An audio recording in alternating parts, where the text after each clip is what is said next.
So last time we did an introduction to axial loading for a very, very simple case in which we had a bar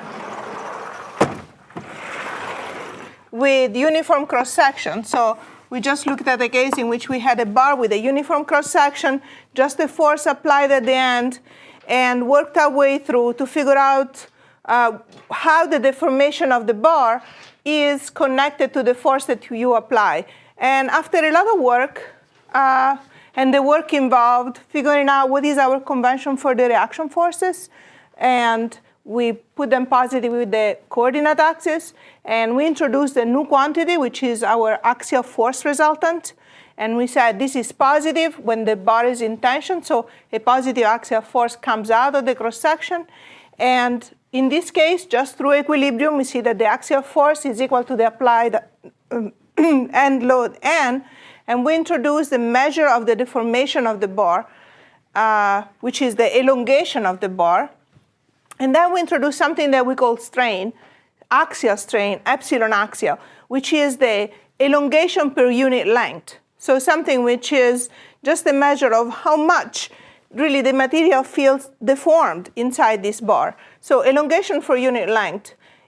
In this case, because the bar is uniform, then simply dividing the total elongation of the bar by the length of the bar gives us an idea of how much each part of the bar is deformed, because they're all deformed the same way. So if the whole bar elongates by delta, everybody feels the same kind of stretch.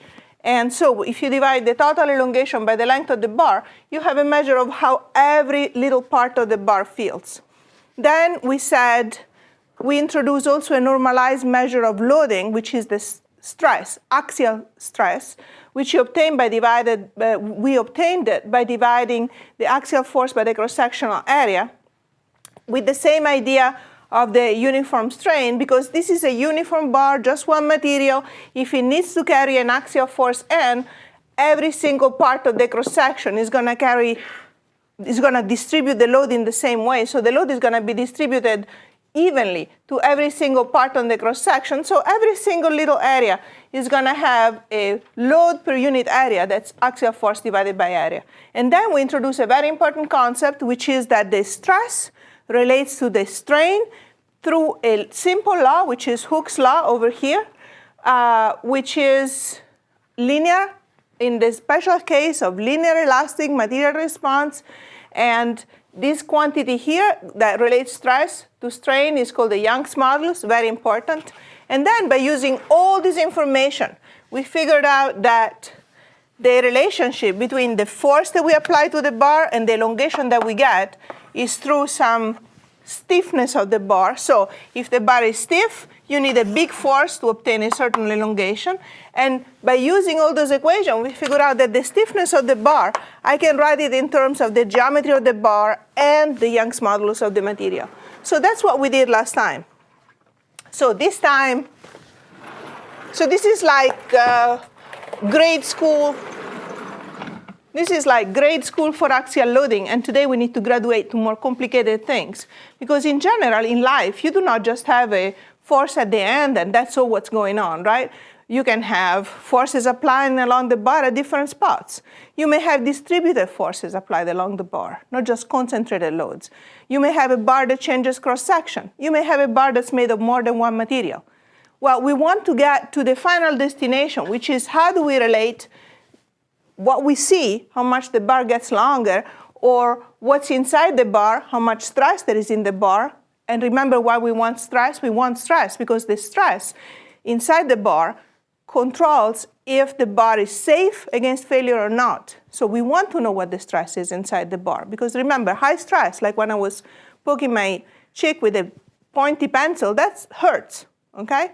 Hurts the structure. So we want to do all this for more complicated cases. Now, today, we're going to do this whole path of understanding all what's going on for bars in axial loading. And it's kind of like you make lasagna. Okay, I say that you have to make lasagna. And I come to you and I say, okay, just get your tomatoes, chop them up, start making tomato sauce. You're like, okay, I'm making tomato sauce. Then I come over and I say, okay, you start, I don't know, making the pasta on that side. Yeah, work the dough, just make it flat. And in the beginning, you do not know, like, what does the sauce have to do with the pasta you're doing on this side? And then I got you say, go grate the cheese, chop up your mozzarella and stuff like that. And it seems like everything is disconnected, right? And then I come to you and I'm like, start layering and putting the cheese and the sauce, and it starts looking good. You put it in the oven and you eat it, and it's good. And all this stuff is all together. And in the beginning, it all looks like different things, right?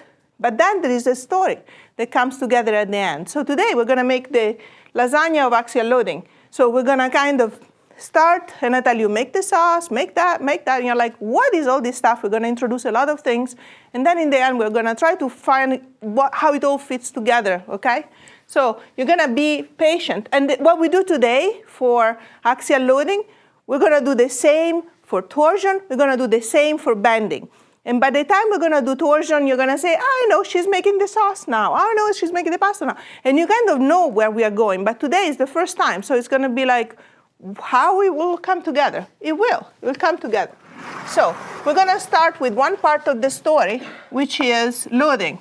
So what we did last time, we started talking about the axial force diagram.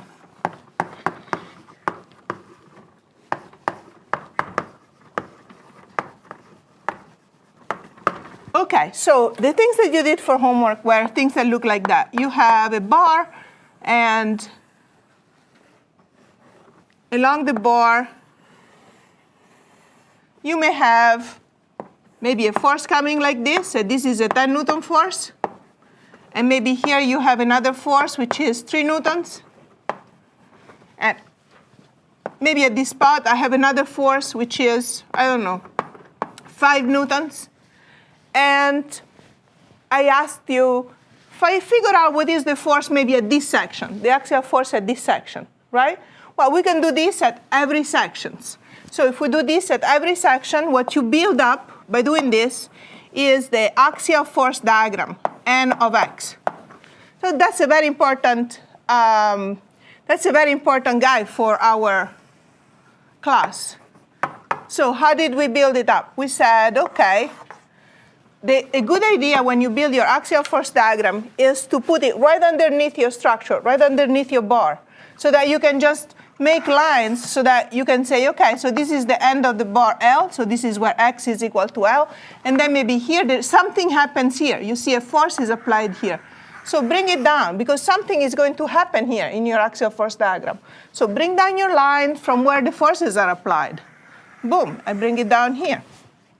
And between this spot and this spot, nothing much is going on in terms of things changing for what the bar is feeling. So these are really the spot that we are interested in. So what do? You imagine that you cut right here, and you expose the cross-section of the bar here, and you put the end coming out, and you figure out what is the axial force in any spot between here and here. What do they feel? We can do the free body diagram, but you can kind of see it. If you were here, what do you feel? How much force do you feel? What do you think? 7. Say that I'm here. So let's do the first one right carefully. So we cut here, and there is 10 Newton this way, 10 Newtons this way, and out of here comes your axial force N of X. You do not know. Once I cut this chunk here, you do not see the 3 Newtons. You see? You have no idea what's going on behind you. You're looking forward. You're looking forward, and if you cut in any point here, and you isolate this thing, for this to be in equilibrium, what is N of X? Bingo. So any place between here and here is going to have a level of axial load, which is 10 Newtons. Okay? Now I keep walking from left to right in my bar. I walk, I get here, past the point of application of the force. Now if I'm here, what do I feel? What do I feel here? Do I feel the whole 10 Newtons? No, what do I feel? I feel 7 Newtons because this guy is helping me. So any place I cut, all the way up to when I hit this other force, in any place in here, I'm going to have a load here, which is only 7 newtons. At this spot where I had a force of 3 newtons, my diagram went down by exactly by 3 newtons. You see that? I stepped down, 3 newtons down right there. And then here nothing happens. And then here I have 5 more newtons applied to the bar. So if I'm in any spot here, what do I feel now? How much do I feel? I feel, so if I cut here and I take this whole, so when I cut, I look at this whole thing. And you imagine that you are there. You're just holding on the bar for dear life. You are the material inside here that holds on the bar there. How much do you need to hold? Exactly. You need to hold these, and these. You need to hold everything. So this n of x is going to come. Whoop, make some more space. N of x is going to come up all the way up to 7 plus 5, 12. 12 newtons. See, I went up now. I went up by 5 newtons. I went up by 5 newtons because this thing adds to what I have to carry that way. You see? So this thing is my axial force diagram. Okay? So this is for concentrated load.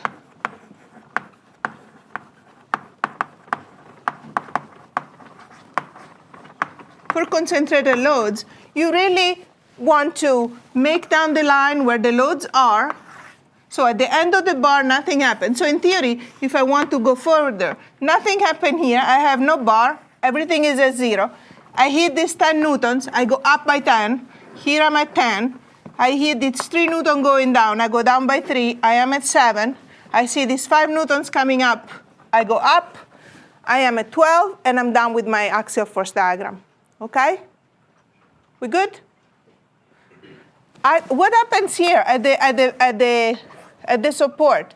You see I'm at 12. This is where the axial force diagram is right as you hit the wall. This has to do with what the reaction gives, right? So you see you have a positive axial force of 12 newtons. So the reaction force here must be holding back these 10 newtons. If I put the x coordinate, by the way, did you see that? Did you see any? I did not need to tell you which way x was in theory up to here. I just was doing the equilibrium. But to do Rx, I need to tell you which way the x is going. So if I want the reaction force here at the wall, if I have an axial force Nx of 12 newtons, that means the bar is pulling the wall that way. The wall needs to hold back with 12 newtons. So the Rx of A is going to be equal to minus 12 newtons. So Rx kind of brings you back down to 0. You see that? Okay, this is the first. Tell me again. What is pulling back down to 0? The Rxa. So in this case, Rxa is going to be equal to minus 12 newtons. If you do your calculations, right? If you do the free body diagram and you see how much is the Rxa. Remember, Rxa, see our blah, blah, blah, blah, conventions. If the x is going that way, Rxa is positive pushing. You see Rxa here cannot be pushing, must be pulling, right? So you're going to have a negative Rxa. And in a way, Rxa, you can think, so Rxa is pulling that way. So you see when you have a load that pulls that way, you go down. So your Rxa kind of brings you back down on this side, if you want. So I'm just saying this to help with intuition. But you calculate this diagram using your sum of fx equilibrium, right? But then when you want to look at it and say, does it make sense? Does this load make sense? You kind of walk your diagram from right to left and see if it makes sense. Yes? So if you set x to go that way, yes. Would you put the arrow up? If I set, so let's do it. Let's do it, right? I could have put my x-axis going the opposite way. Okay, so if instead of putting my axis that way, say that I put the axis that way. Okay, boom, boom, boom. That's a very good question, by the way. I really appreciate. If you ask me, this kind of things helps. So I put the axis this way. This is my x-axis. The wall is still here. I did not move the wall. My wall is still on the left. But my x-axis now points from left to right, okay? As I walk through the bar, if this section here feels pulled or pushed, does it matter which way x goes? No. If I'm here, if I take this section here, I still have this equilibrium, this free body diagram here. On this section, I'm still pulled by 10 newtons. So if I do my n of x, so now my n of x is like that. If I do my n of x like this, walking like this is still going to be 10 newtons. This is still going to be 7 newtons. This is still going to be 12 newtons. And now, the reaction force at A, when I do the free body diagram, and I do the bar like that, and I draw the reaction force at A, I'm gonna write it like that, Rxa, right? Because my x points that way. When I do the equilibrium for Rxa, I have 10, I have 3, I have 5, and guess what? What is going to be my Rxa? It's going to be plus 12 newtons, right? It's still going to work out because the solution is still going to tell me that at the wall is pulling me this way, okay? So your x-axis only, it's only useful for you to do your algebra to make sure that your solution comes out right and everything is right. The physics stays the same, okay? Are we good with this? We're going to do so much of this that things are going to work out. Yes, tell me. But it doesn't matter, like, you don't mess with the sign on the n of x, right? The n, exactly. You don't mess with the sign of n. Never mess with the sign of n. N doesn't like to be messed with. So really the positive negative is just a direction indicator. The positive or negative is like if you have an x-axis and you're finding the Cartesian x component of a force. You know, if it's positive or negative, given the direction of the force, depends on which way the axis point, because that's a Cartesian component. What the n is, if it's positive or negative, has to do with does the bar feel pulled or does the bar feel pushed? Couldn't care less if it is, you know, the x direction points left or right. You don't mess with the signs of n. Very good sentence, okay? Don't mess with n. We good? Okie dokie. So let's do something a little more challenging. That is, we're going to deal now with distributed loads. So that was concentrated load. Now we're going to do distributed load.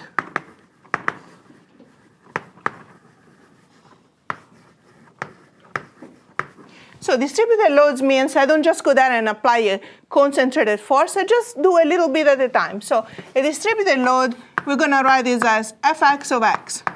And what this means is that I'm applying a force. So the units of fx of x are going to be force per unit length, so say Newton per meters. So just to set an idea, just to set our example, we can imagine that we have a bar and say that my bar is of length L. And then on this left side of the bar, nothing happens. But on the right side of the bar, so on the half of the bar here, I am just applying a distributed load, right? So it's kind of like I'm just going like that and pulling, but I'm pulling everywhere. You see what I mean as distributed load? Okay, so let's say that, so our fx of x, let's define it as 0 for 0 less than x less than L over 2. And then let's say that over here, just to make life easy, I have a constant distributed load F0 per unit length. So on that side is going to be F0. And let's make it that is 2 newtons per meter. You see, I go here and I give it 2 newtons per meter, pulling along the x-axis. So now I need an x-axis because, see, Fx is going to be positive if it goes with the x-axis. It's going to be negative if it goes against the x-axis. Okay? So that's my Cartesian component of my distributed load along the x direction. So let's say that I have 2 newtons per meter on this section for L over 2 less than x less than L. And that's my distributed load. So what I want to find out I want n of x. Okay? So it is useful for this kind of problems to make yourself a plot of f of x. In this case, it's really, really easy, but I'll do it anyway. So I do fx of x is going to be equal to, and always like draw your lines down from the structure. So that's your structure. Draw your lines down along the x-axis, and your f of x then is 0 from here to here, and then from this section here is constant equal to f0. Okay? So that's your diagram for f of x. By the way, if I ask you what is the resultant load for that? If I ask you right now, without giving you anything else, what is the resultant load that comes from the distributed load? Can you tell me? Can you tell me? L. You need L. You need L to tell me how much load I have. Because I just told you I have 2 newtons per meter, but I didn't tell you how long the bar is. But now say that I tell you that the bar is 4 meters. So how much load do I have total? 4 newtons. Exactly right. So the resultant load is going to be F0 times L over 2, and that's going to give us 4 newtons. Okay? Okay, but I do not want just the resultant. I want to know what every single section here of the bar feels, not just how much the total load is. So what do? Is I use the same method as we did here. We cut, right? So if this is the bar, I'm going to draw it up here just so that we can get our geometry right. This is the bar, and I have F0 on this side of the bar. The first thing that I do a cut number 1. So where do I cut? I cut in a way that isolates things that happen in a different way in different parts of the bar. So I can see here already that it's going to be different if I cut in this section here, which is where I have the load, or this section here, which is where I don't have the load. So I can see already that I need to do at least a couple of cuts to figure things out. You see that? All right, so let's do our first cut. So let's do the first cut right here. So this is our cut number 1 that we're going to do for x greater. So let's do L over 2 less than x less than L. So if we cut here and we have this little bar left over, and remember, this always goes all the way up to L. So I'm cutting at an x. Let's call it x1, because this is our first cut. So we cut at a certain distance from the bar x1, which is bigger than L over 2, but less than L. And here is what I see. I see that I have a bar with an F0 on top. And where I've cut, what do I expose there? Who is coming out of this guy? N. And which N? N of x1. Because this is the axial force that is inside the bar at this x1. Okay? Good? Is it relative to L over 2 or from the wall? And N of x1 is how much, so x, the coordinate x-axis starts at the wall. So if I go to x1, this is my first cut. I'm a distance x1 from the wall. Okay? And as I cut at x1, I expose what is the axial force at x1. And because it acts at this section here, I call it the axial force N at x1. Is the notation okay? Okay. So how do I find N of x1? Well, I put this guy in equilibrium. So if I cut here, I do N of x1. Well, I do sum of the forces x. Oops. I do sum of the forces x equal to 0. And that's equal to, now remember, the x-axis goes that way. Is this positive or negative? Brilliant. Minus N of x1. And then I have what this guy is doing. This load is F0 per unit length. So each little slice here, so if I take a slice here, dx prime, and I do dx prime, and you already know that if I'm putting the prime, you're going to get into integrals, right? Because this is my variable of integration. My variable of integration is going to go from x1 all the way to L, right? But if I have a slice dx prime with a distributed load F0, that slice itself is going to give me a load F0 dx prime. But then I need to sum it up from here all the way to L. So I need to integrate this thing going from x1 to L, F0 of dx prime. Should that be a plus sign between? Oh, yes. Thank you. That's an ugly plus, but it's a plus indeed. Because it's a plus because F0 is positive. So when I project it on the x-axis, it's going to have a plus. Thank you so much. OK, we good? Excellent. So this is an easy integral. So I can say this is equal to, actually, let's directly get n of x1. So n of x1 is going to be equal to, I bring it on the other side, so it's going to be equal to F0 x prime integrated between x1 and L. And you think, are we back in high school? Do you think I cannot do this stupid integral without having to do the brackets and bottom and top and everything else?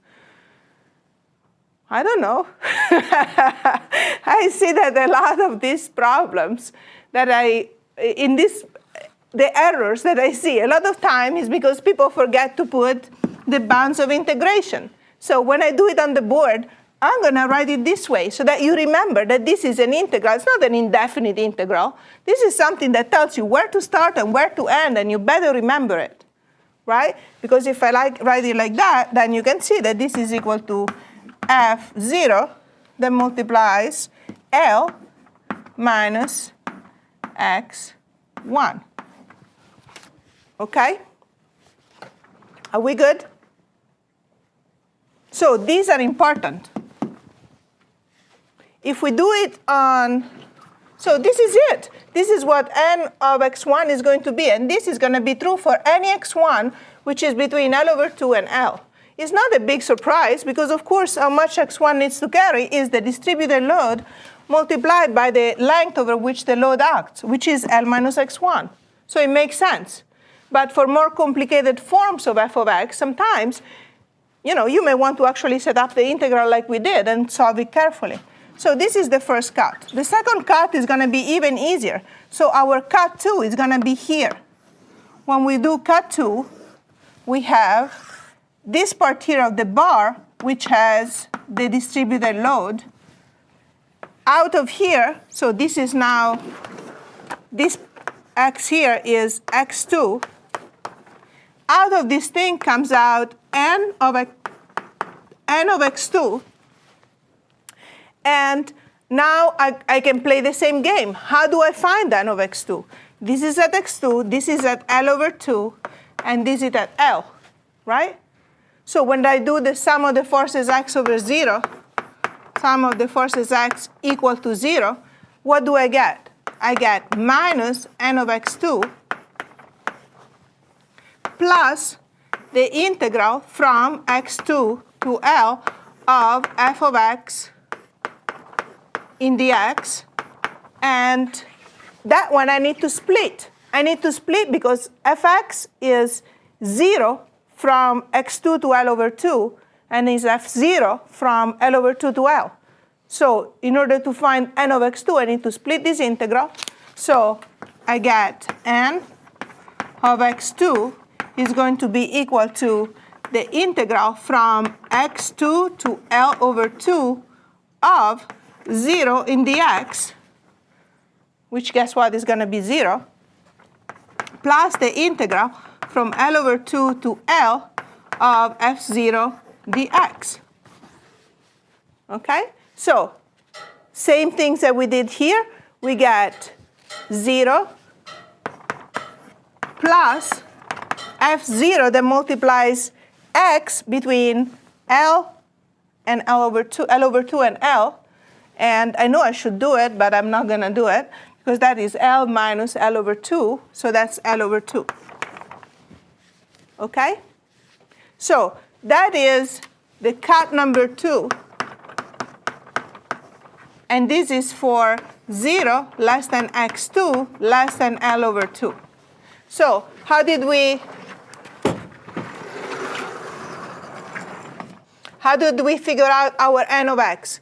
N of x is going to have 2 parts. So let's summarize over here.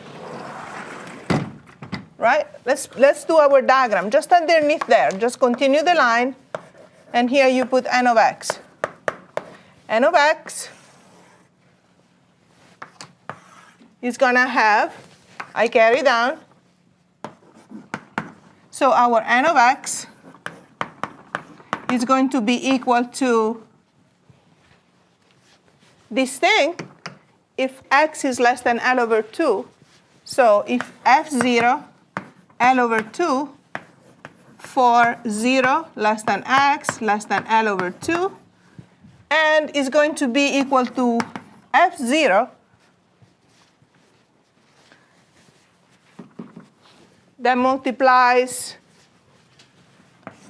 L minus x for for L over 2 less than x less than L.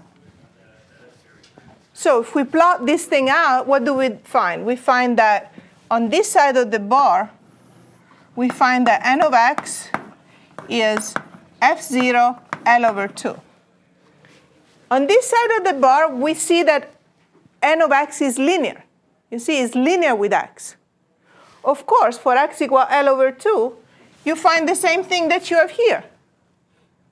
Why do you find the same thing? Because there is no concentrated load. There is no concentrated load at L over 2. The only time your n of x diagram jumps if you have concentrated loads. Concentrated load make the axial load jump. They don't like to jump. Nobody likes to jump. I don't like to jump. So there is no reason to jump here. And indeed, it doesn't jump. At x equal L over 2, you still have f0 L over 2. For x equal to L, you see I get 0. So I know that this one is going to be linear, so it's going to look like that. So my f of x, my n of x does that. Great. This is it. This is what you need to do to get the axial force diagram for distributed loads. Now, I want you to notice something kind of cool. Are we good with this before I tell you the really cool thing? Yes? These might ask this earlier, but so x1 is only from L2 to where the cut is, right? X1 is any x. So x1 is just a generic x that happens to be between L over 2 and L. Any position I choose between those two bounds is going to give me the same equations. Thank you. We good? We good? OK. So what is the cool thing? Look at this diagram and look at this diagram. Where f of x is nothing, n of x is constant. See that? Now, f of x is constant, n of x is linear. Any bells? Some integrals, derivatives, some things, right? I mean, of course, it makes sense, because if you think about how we get n of x from f, we integrate, right? So it makes a lot of sense that if we want to go the opposite way, if I write dn dx, this is equal to something related to f, right? So what is dn dx between here and here? Zilch. What is dn dx from here to here? Minus f0. And f0 used to be, it is our f of x. So dn dx is simply equal to minus fx of x. This is really a useful kind of thing. It's useful either if you like integration, because you can just use this relationship given fx of x to integrate and find n of x, right? Which is the same thing as what we did over here, but starting from there. And it's also cool because it gives you a quick way to make sure that after you build your old diagram with doing all the equilibrium stuff, you look at the diagram and say, does this work? And if it doesn't work, you better go back to your algebra because you made some mistake someplace. Okay, so that's a very useful thing that you can use to verify that your axial force diagrams are correct. Okay, where does this come from? It simply comes from the equilibrium of a slice. It's not like magic. If I take a slice of thickness dx, and so that this one is x, and this is x plus dx, so out of here comes n of x, out of here comes n of x plus dx, and if I put equilibrium, then I get the same thing. I find n of x plus dx minus n of x. And now here I have a distributed load fx of x on these things is going to be equal to minus, because this sums again, minus fx in dx. And so if you take this thing, you substitute it, you get the same thing as this. Okay, so it's not magic, it's just equilibrium of each slice. Useful relationship to make sure your force diagrams are correct. Good? We made the sauce, okay? So